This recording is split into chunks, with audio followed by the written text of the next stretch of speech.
Daghang Katoliko karon namiya sa simbahan. Tungod sa kakulang sa kaywalo. Tungod sa kakulang nila kaywalo, ang ilang pagtugi, bulihan nila sardinas. Tinuod dili. Kay mga pastor magdamag sardinas. Tinapa, noodles, bugas. Tinuod dili.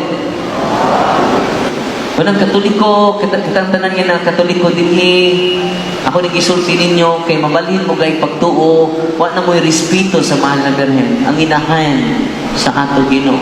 Tinuod dili. Mahiluan na sa sayop ng pagtuo. Na, Father, Kristo magapon, pero di na Kristo. Piki na nga Kristo, ilagi sakyaw. Uy. Hiluan. Imagine na ka, di na mo tahod sa Birhen. Kinsa man ang Kristo ha, anak man ang, kung anak man ang Birhen, hindi mo tahod sila sa Birhen. Hindi naman mo tahod sa Birhen. Kinsa man ang anak na Kristo, ilagi sakyaw.